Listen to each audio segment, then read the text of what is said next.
Bonjour tout le monde, ici Chantal de la clinique Néo Performance. J'espère que vous allez bien. Aujourd'hui, je vous parle d'un de mes sujets chouchou. Pourquoi chouchou? Bien parce que c'est quelque chose qui revient en tout temps. J'en parle autant avec mes amis et je suis un petit peu tannante qu'auprès de ma clientèle. J'ai nommé les inflammatoires.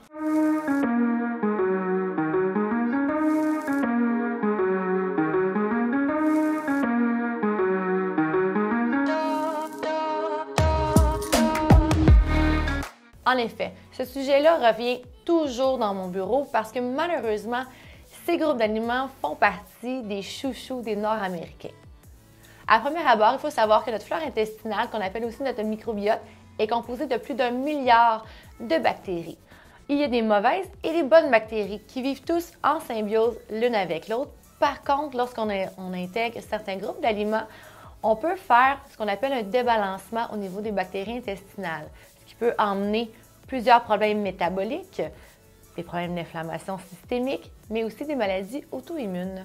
Donc, il y a 5 groupes d'aliments qui sont dits inflammatoires. J'ai nommé le gluten, le lactose, le maïs, le soya et les sucres raffinés. Mais aujourd'hui, je vais me concentrer sur les 3 premiers, donc le sucre raffiné, le lactose et le gluten. Donc, pour débuter, pour avancer le sujet, on va revenir à des milliards d'années en arrière. L'humain n'est pas fait pour manger ce genre d'aliments. En effet, maintenant, on en ingère tellement que notre système immunitaire ne le reconnaît plus. Parce qu'on se souvient, au tout début, on mangeait ce qu'on pouvait cueillir, ce qu'il pouvait chasser ou bien pêcher. Il n'y avait pas d'agriculture et rien de tout ça. J'aime souvent dire à mes clients qui me disent qu'ils n'ont pas de problème et qui me disent « Non, je ne vais pas enlever ce type d'aliment-là de mon alimentation parce que je me suis fait dire que si j'enlève ça et que j'en remange, je vais être super malade. » La petite analogie que je fais toujours, c'est que honnêtement, une grosse partie de la population ont les conséquences lorsqu'ils mangent ça, mais ne s'en rendent pas nécessairement compte. En effet, on a un système immunitaire, j'aime dire que c'est comme si on avait plein de petits soldats que quand on les reçoit, ils se combattent toujours pour nous parce qu'ils sont habitués. Donc, c'est ce qu'on appelle des phases inflammatoires. Par contre, lorsqu'on enlève ces aliments-là, on n'en a plus dans notre système, c'est comme si nos petits soldats s'en vont en vacances. Donc, nécessairement, lorsqu'on en ingère, tout de suite, on en ressent les conséquences. Donc, l'entrain de jeu est fait. Vous comprenez un petit peu où est-ce qu'on s'en va avec ça. Maintenant, parlons de chaque groupe un à un. Et commençons par le fameux gluten. Vous allez me dire, bon, c'est ça, tu prêches pour ta paroisse, ça, tu ne peux pas en manger, mais non. Sachez que la majeure partie des gens ne peuvent pas en consommer aussi, mais ne s'en rendent pas compte.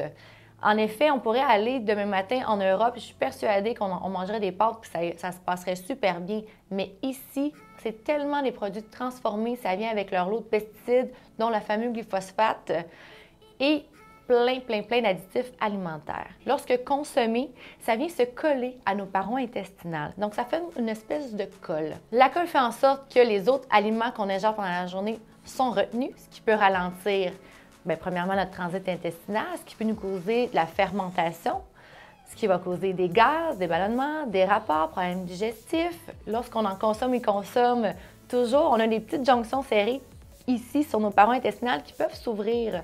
Donc, ça fait en sorte que les aliments non digérés vont aller se promener un petit peu partout dans notre système et causent, vous voyez venir, de l'inflammation systémique. Tu sais, des gens qui ont l'impression qu'ils sont gonflés, leur peau est sensible, ça peut amener des problèmes d'acné, ça peut amener des problèmes psoriasis, des choses comme ça, histamine.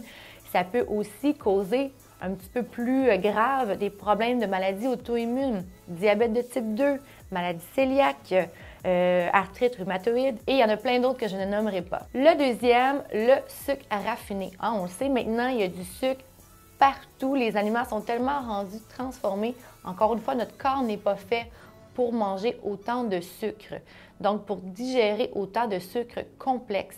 Donc, lorsqu'on en ingère, bien, nécessairement, notre foie ne sait plus comment le métaboliser, donc il va tout de suite aller stocker sous forme de glycogène. Donc, si je peux faire une petite analogie, notre corps fonctionne à l'oxygène, comme une petite machine à air. Donc, en effet, on a besoin d'oxygène pour fonctionner, mais aussi pour créer l'énergie. Lorsqu'on est mal oxygéné, notre corps n'est pas en mesure de brûler le sucre et donc il va aller stocker. Lorsque notre foie atteint la capacité de stocker les sucres, bien nécessairement, il y a un relâchement d'insuline. Plus il y a le relâchement d'insuline, plus on peut avoir une résistance à l'insuline, comme on vous en parle souvent. Et ça fait en sorte que, bien là, à ce moment-là, on peut avoir problème de surplus de poids, problème encore là plus grave de diabète de type 2. On peut aller avec d'autres maladies auto-immunes, encore une fois, et l'inflammation. Et en troisième, le fameux lactose. Donc, le lactose ressemble un petit peu à la même formalité que le gluten, donc le fait qu'il se colle à nos parois intestinales.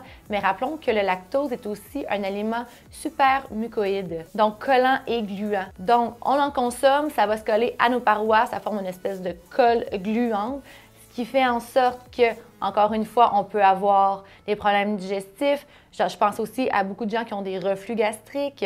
Beaucoup de gens aussi ont du mucus dans la gorge ou même dans le nez, que souvent est causé par un surplus de lactose dans l'alimentation. Donc, la combinaison de ces trois groupes d'aliments-là font en sorte de causer de la fermentation intestinale. La fermentation intestinale, rappelons-le, ça cause des gaz toxiques qui agissent sur nos radicaux libres. Et donc, tout cela est très, très, très nuisible pour nous et notre système. Donc, j'espère que vous en avez appris un petit peu plus avec moi aujourd'hui.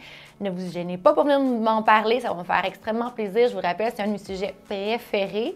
Et puis, si vous avez d'autres questions ou si vous voulez prendre rendez-vous avec nous, écrivez-nous info@neoperformance.ca et ça va nous faire plaisir. Bonne journée!